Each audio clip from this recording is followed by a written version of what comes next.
नमस्कार। Supreme court के stray dogs पर आए कल के फैसले के कुछ ही घंटों बाद हम ये देख रहे हैं कि समाज में एक तरीके का असंतोष है, एक तरीके का डिसअपॉइंटमेंट है। और जब यह इस फैसले की हमने कल चर्चा करी थी तो हमने इन्हीं बिंदुओं पर बात करी थी। हमने ये बताया था कि किस तरह किसी भी फैसले को ऐसा नहीं होना चाहिए कि वह लोगों के बीच में दो खेमे बना दे। देखिए, जो पशु प्रेमी हैं, ऐसा नहीं है कि वे यह नहीं जानते किसी जानवर की संख्या बहुत बढ़ने के क्या नकारात्मक प्रभाव हो सकते हैं। उनको ये पता है, और उनको ये भी पता है कि जब स्ट्रे डॉग्स की तादाद किसी भी जगह बढ़ती है तो उसके कुछ दुष्परिणाम होते हैं। वे ये भी जानते हैं कि अगर किसी समय ऐसी कोई बात हो कि इंसान के हित और एक जानवर के हित के बीच में सामंजस्य बनाने वाली बात हो, तो अधिकतर बार एक इंसान के जो हित हैं उनको तरजीह दी जाएगी, उनको प्राथमिकता दी जाएगी। इसके अतिरिक्त जब कोई पशु प्रेमी यह कहता है कि उनको किसी फैसले से निराशा हुई, तो वह इसलिए नहीं कहता कि उसको उसके दुष्परिणामों से कोई मतलब नहीं है। वह अपना जो असंतोष है, जो दुख है, वह इसलिए बताता है क्योंकि वह एक पशु की तरफ भी एक संवेदना का भाव रखता है। जब ये फैसला कल आया तो इसमें कुछ बातें थी जो शुरू से ही ठीक नहीं लग रही थी। एक इसमें पहलू ये था कि जब ऑनरेबल कोर्ट ने ये कहा कि फ़िलहाल के लिए आप नियमों को परे रख दें, तो इसका तात्पर्य यह हुआ कि कोर्ट ने खुद जो नियम होते हैं, जो कानून होते हैं, उनके हिसाब से अपने फैसले को दिशा देने की बजाय उन्होंने एक लोगों का परसेप्शन होता है, उसके हिसाब से उन्होंने चीज़ों को देखने का प्रयास किया। क्योंकि उन्होंने ऐसा प्रयास किया, इस कारण कोर्ट की तरफ से कुछ ऐसे सवाल पूछे गए जिनका कि कोई भी सीधा जवाब नहीं है, या किसी भी जिम्मेदार व्यक्ति से अगर वे सवाल पूछे जाएंगे तो उसका एक ही उत्तर है। जैसे अगर किसी जिम्मेदार व्यक्ति से ये पूछा जाए कि क्या किसी कठिन परिस्थिति में क्या हमारे को नियमों को ताक पर रख देना चाहिए, नियमों को परे रख देना चाहिए, तो कई समझदार लोग जो अपने को समझदार मानते हैं, और वे समझदार हो भी सकते हैं, वे कहेंगे कि जी हाँ, अगर आपके पास कोई आपदा आ जाए तो आपद धर्म की तरह आप किसी भी नियम को परे रख सकते हैं और सरल बुद्धि से कार्य कर सकते हैं। एक दूसरा चीज़ जो माननीय कोर्ट ने कहा, वह जब यह पूछते हैं कि क्या जो पशु प्रेमी हैं वे ऐसे सारे बच्चों को वापस लाते हैं जिनकी मृत्यु किसी पशु के कारण हो गई या किसी डॉग के कारण हो गई, तो इसका भी एक सीधा सरल जवाब ये हो सकता है कि जी नहीं, क्योंकि हम किसी बच्चे की जान को कंपनसेट नहीं कर सकते। वह किसी बच्चे का जीवन अपने आप में बहुमूल्य है। इसलिए अगर कोई व्यक्ति ये कहता है कि क्या करना चाहिए, तो अधिकतर लोग ये कह सकते हैं कि आप जानवर को कठोर से कठोर यातना दे दीजिए, सज़ा दे दीजिए। लेकिन ये सारी बातें इतनी सिंपल नहीं है, ये सवाल इतने सिंपल नहीं है, क्योंकि बैक इन द माइंड किसी भी समाज को ये पता होता है कि त्वरित न्याय की कोई जगह नहीं होती, या आपदा में यह कहना आसान होता है कि नियमों को परे रख दिया जाए, लेकिन क्या किसी समाज ने नियम को, कानून को परे रखना चाहिए? यह एक ज़्यादा महत्वपूर्ण प्रश्न है, और किसी भी समाज को इस प्रश्न को इसी तरह से देखना चाहिए। इसका कोई ब्लैक एंड वाइट आंसर ढूंढने का प्रयास नहीं करना चाहिए, क्योंकि अगर आप ऐसा सवाल का आंसर कोई भी समाज ढूंढेगा तो फिर आप समाज को दो भागों में बांट देंगे। आप, जैसे उदाहरण के लिए इसी वाले सिनेरियो को देख लें, अगर आप किसी समाज को दो भागों में बांट दें जहां एक पशु प्रेमी है और दूसरा उनके पलट एक ऐसा हिस्सा है जो पशुओं से प्रेम नहीं करता, एक साधारण तरीके का डिस्टिंक्शन कर दें, तो आप इसमें बहुत सारे जो ग्रे शेड्स थे उनको आप छोड़ देंगे। उदाहरण के लिए बहुत सारे ऐसे लोग हो सकते हैं जो पशुओं के लिए बहुत सक्रिय होकर कोई कार्य नहीं कर रहे हैं, लेकिन फिर भी उनकी संवेदना पशु के लिए है, उनकी संवेदना पशु के लिए है। कहने का अर्थ यह है कि पशु प्रेमी जहाँ एक स्केल के एक छोर पर है, वहीं एक दूसरा व्यक्ति जो पशु के लिए कोई भावनाएं नहीं रखता, वह उसके दूसरे छोर पर है। तो इसलिए यह सवाल बेमानी है कि किसी मनुष्य और एक पशु के बीच में अगर तुलना करें तो किसका जीवन ज़्यादा महत्वपूर्ण है। इसका कोई सीधा जवाब नहीं है, मैं आपको आगे चलकर बताऊंगा क्यों। दूसरा, क्या किसी समाज को किसी समय जब उसके लिए स्थितियां विपरीत हो जाएं, कानून और नियमों को परे रख देना चाहिए? क्या इसका सवाल कोई हाँ या ना में है? इसका भी सवाल हाँ या ना में नहीं है, क्योंकि उदाहरण के लिए मैं आपको एक दूसरा उदाहरण देता हूँ। इस देश में कई लोगों की गाय के लिए उनका एक बहुत संवेदनशील रुख है, कई लोगों का नहीं है। कई लोग गाय को एक पशु मानते हैं, कई लोग गाय को पशु से इतर ईश्वरीय तत्व वाला एक जीव मान लेते हैं। तो इस कारण आप देखते हैं कि सड़कों पर बहुत ज़्यादा जानवर दिखता है, और यह कोई अतिशयोक्ति नहीं है कि इन जानवरों के कारण कई बार एक्सीडेंट्स भी होते हैं, लोगों की जान भी जाती है। तो क्या किसी व्यक्ति का यह पूछना सही है कि क्या आप किसी ऐसे व्यक्ति को वापस ला सकते हैं, किसी ऐसे पिता को वापस ला सकते हैं जिसकी मृत्यु सड़क पर किसी गाय के साथ टक्कर होने से हो गई? देखिए, इसका कोई सरल उत्तर नहीं है। तो ठीक इसी तरीके से एक समाज क्या करता है वह, और ये बात मैं एक एडवोकेट होने के नाते, क्योंकि हम इन चीज़ों को देखते हैं, हम मनुष्य के मनोविज्ञान को भी बहुत करीब से देख पाते हैं, तो हम ये देखते हैं कि किसी भी चीज़ को ऐसे अगर हम ब्लैक एंड वाइट में देखना चाहेंगे तो ऐसे आपको जो बहुत सरल से भी सवाल लगते हैं उनके भी आपको इसमें उत्तर नहीं मिल पाएंगे। और जब हमें इसी कारण आप ये देखिए कि किसी भी समाज में नियम होते हैं, कानून होते हैं, फाइन्स होते हैं। क्यों होते हैं? इसीलिए होते हैं क्योंकि वे ये देखते हैं कि किस चीज़ को हम एक तरीके से किस तरीके को कर सकते हैं जिसमें थोड़ी सी डिपेंडेबिलिटी हो।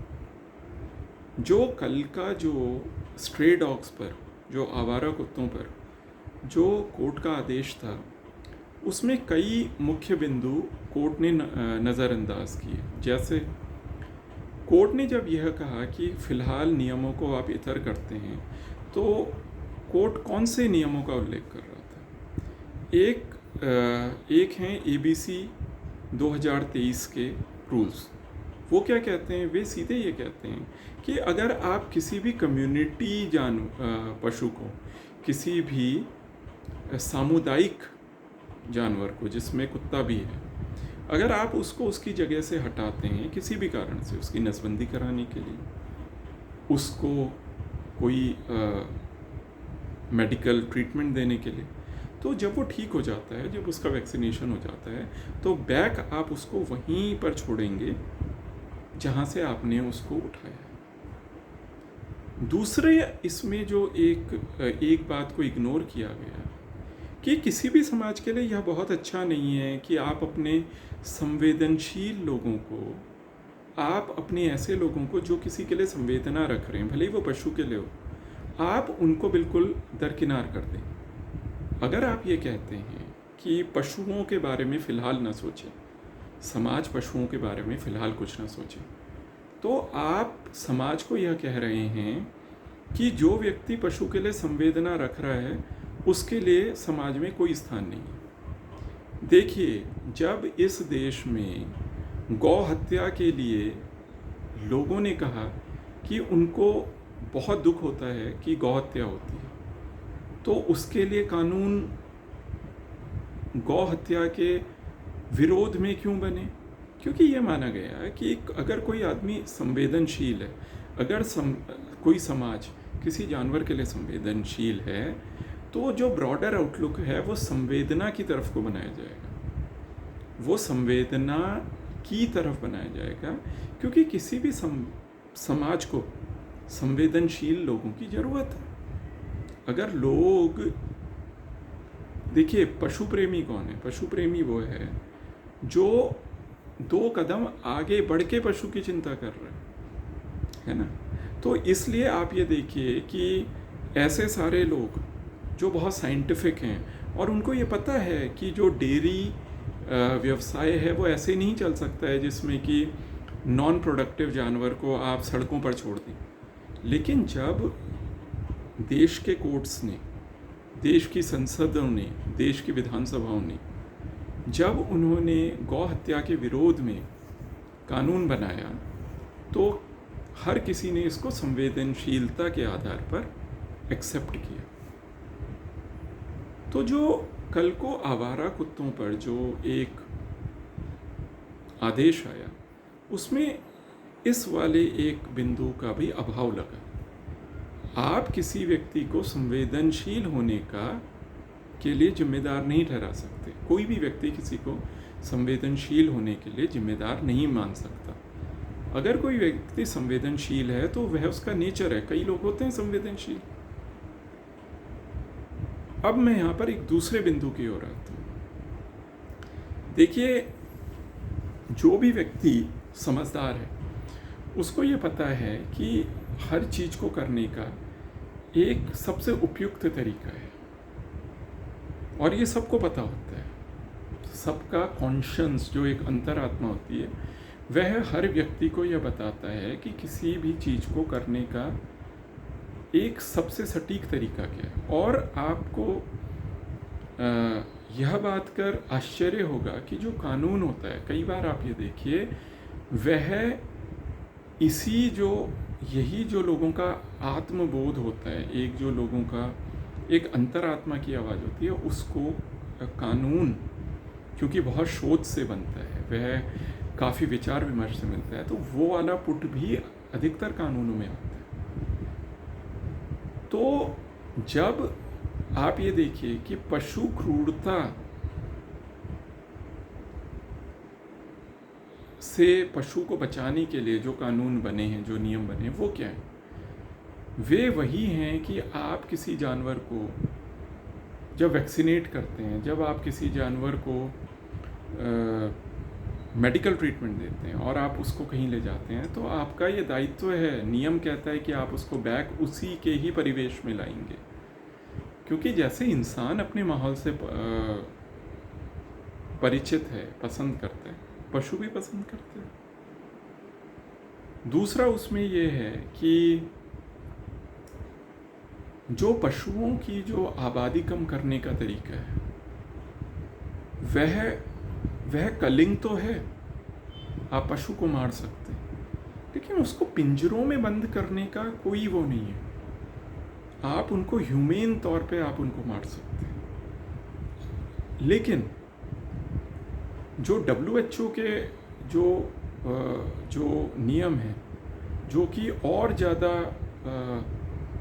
एक संवेदनशील समाज की ओर हमें ले जाते हैं, उसमें ये कहा जाता है कि आपके पास कोई भी त्वरित कोई तरीका नहीं है, कोई भी शॉर्टकट नहीं है चीज़ों को करने का।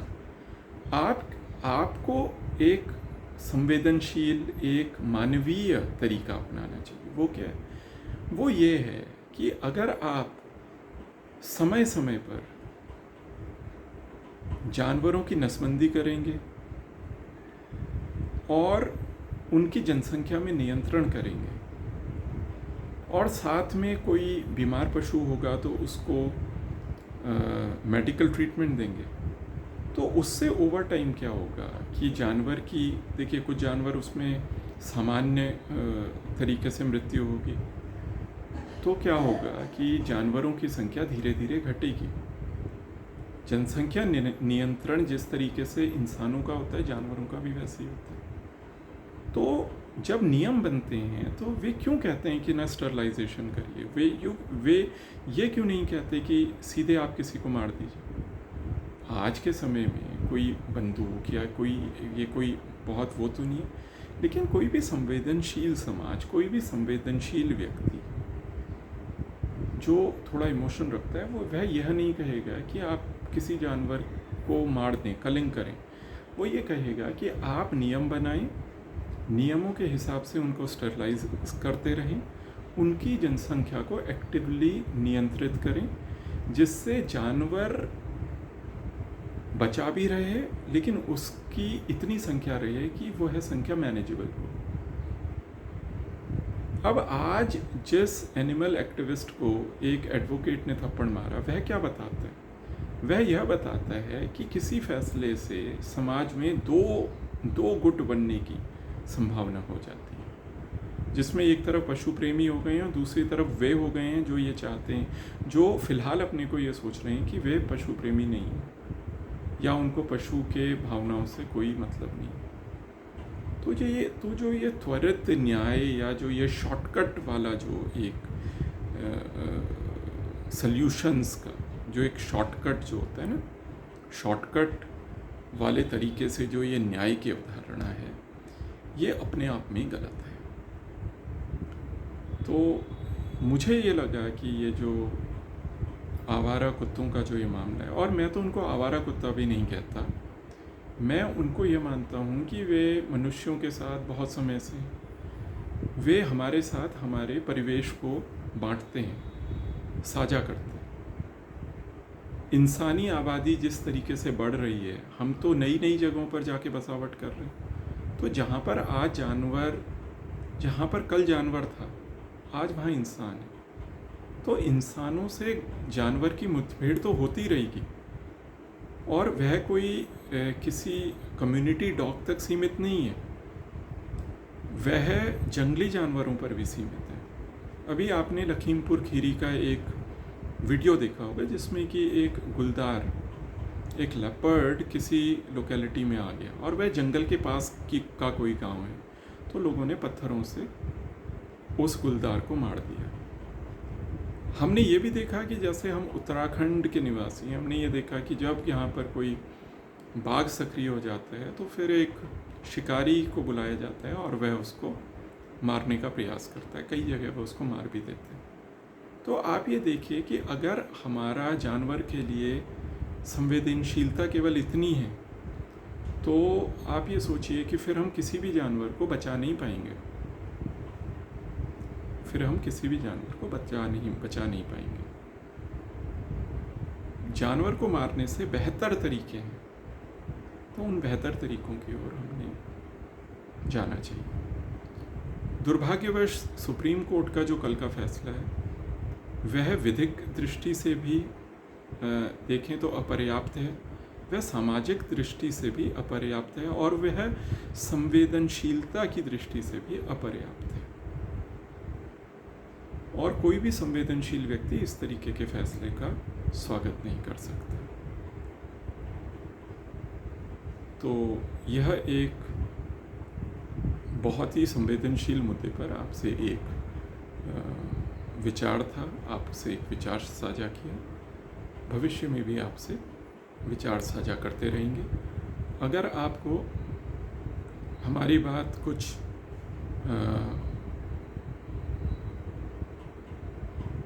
आपके लिए कुछ उपयोगी लगी हो तो अपने टिप्पणी हमारे साथ साझा करें। धन्यवाद।